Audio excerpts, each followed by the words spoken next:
So I want to give a little intuition behind how Xerberus goes about wallet labeling and wallet mapping in general.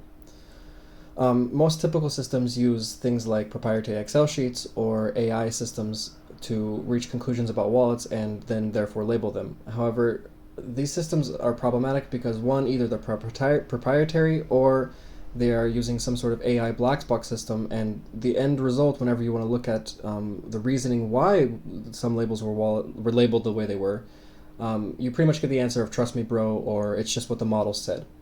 And our model is much better because we are able to correlate back to the underlying data and understand why and how these wallet labels came to be.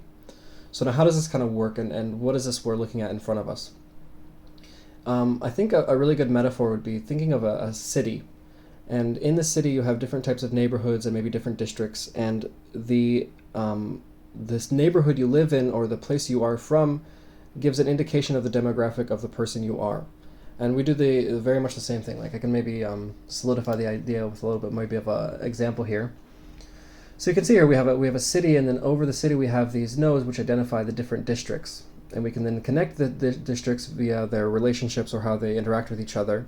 And we can formulate and understand this mapping of a city.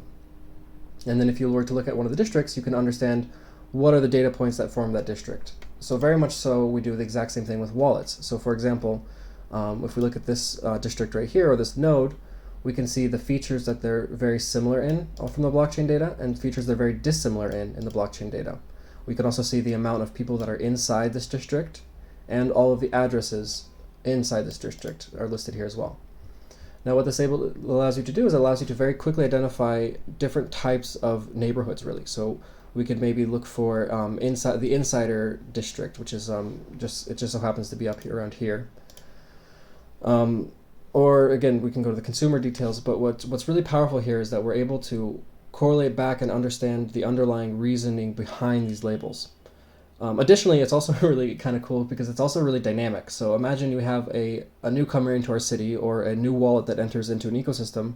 It immediately gets labeled with a label according to its interactions. And then as those interactions evolve over time, the wallet label changes over time as well. And this is something that AI model systems would need to retrain and relearn for each time, and proprietary Excel sheets would have to be updated manually each time.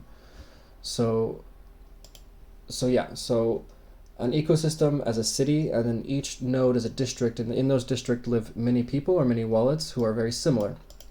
And we can really present that in a very clear and understandable way.